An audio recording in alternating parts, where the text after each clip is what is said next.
আসসালামু আলাইকুম, আশা করি সবাই ভালো আছেন। আমরা এই প্রচন্ড গরমের মাঝেও আমাদের ক্যালকুলেটর টিম কাজ করতেছে যাতে করে আমাদের লিঙ্ক আপ করতে পারি। প্রচন্ড কাজ চলতেছে, দেখতেই পাচ্ছেন বড় ভাই বাদাররা ঠান্ডা নিয়ে ব্যস্ত। অবশ্যই কিছু বলেন,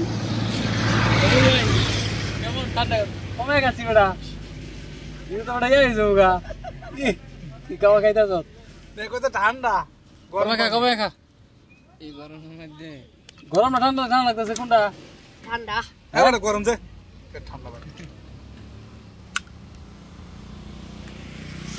উড়াই দিলাম সবাইকে। কিছু কইবো কাউসার কাউসার কিছু বলো, হাই হ্যালো বলো। পানিটা ভালো শিয়াব না কিছু খারাপ বলো, শিয়াব কই? অনেক হ্যাঁ পানি খুব ভালো। আমরা দোয়া করি জিকু ভাইটা আর বিয়ে করতে পারে না খাওয়ানোর জন্য। দূর বড় এত বড় বাজাই দিলাম আর একটু বড় দোয়া করি তো তাড়াতাড়ি বিয়ে শাদী করতে পারো গরমের মাঝে। হ্যাঁ কাউসার জন 3টা বিয়ে করতে পারে প্রেমিক ছাড়া। সবাই দোয়া করো প্রেমিকা বাদ। সবাই কিন্তু আমাদের এই ভিডিওটা অবশ্যই শেয়ার করে দিবেন যাতে করে আমাদের দুইটা লাইক করে দিবেন, ভিডিওটা লাইক করে দিবেন, শেয়ার করে দিবেন। ধন্যবাদ সবাইকে, ভালো থাকবেন। আসসালামু আলাইকুম, আল্লাহ হাফেজ।